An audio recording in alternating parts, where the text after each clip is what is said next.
The Allahabad High Court recently highlighted a specific pattern in police conduct: the assumption that citizens will never fight back.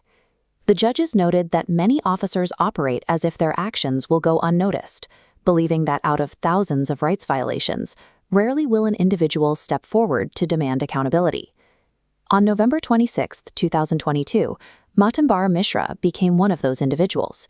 He was returning from his fields in Prayagraj after tending to his paddy crop, a routine day for an ordinary citizen. Shortly after he arrived home, Sub-Inspector Surya Prakash Dubey entered. Without citing a warrant or an official offense, the officer dragged Mishra from his house while he was still dressed in his lungi and kurta. Mishra spent the next 24 hours in a police lockup. The entire ordeal stemmed from a private domestic dispute involving his brother's daughter-in-law, a matter that did not involve a cognizable offense.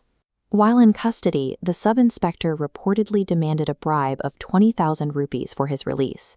It is a scenario that reflects a widespread anxiety regarding the khaki uniform.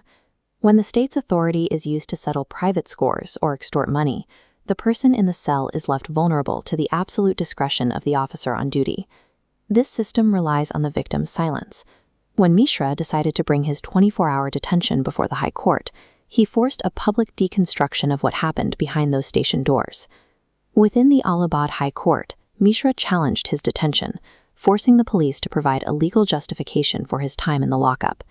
Sub-Inspector Dubey argued that Mishra had not been arrested at all. He claimed the petitioner came to the police station voluntarily to amicably resolve the family dispute with his relative. The judges dismissed this logic. They noted that the sub-inspector was not a spiritual guru, a Panch Parmeshwar, or a community leader that people would naturally seek out to settle domestic grievances. The court observed that the police hold the state's monopoly on coercive power. Because citizens inherently fear that authority, the bench found it impossible that Mishra would walk into a hostile outpost by choice.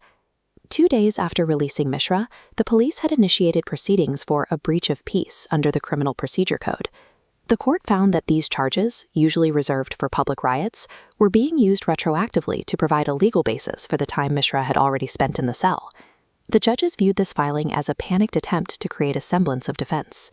To the bench, the paperwork was evidence of an administrative cover-up designed to obscure the officer's previous actions. This case centers on Article 21 of the Indian Constitution, the shield that guarantees every citizen life and personal liberty. It is the core protection against any arbitrary detention by the state. The court affirmed that any deprivation of liberty without the authority of law is a gross violation, regardless of how long it lasts. Whether it is 24 hours or 24 minutes, the constitutional fracture is the same. Citing a Delhi High Court precedent, the judges pointed out that a simple administrative censure in an officer's record is not a sufficient deterrent. Such warnings rarely impact a career enough to stop future abuses of power. For Article 21 to have teeth, the justice system must move beyond paper warnings and impose direct financial accountability on those who violate it. In his original petition, Matambar Mishra didn't actually ask for financial compensation.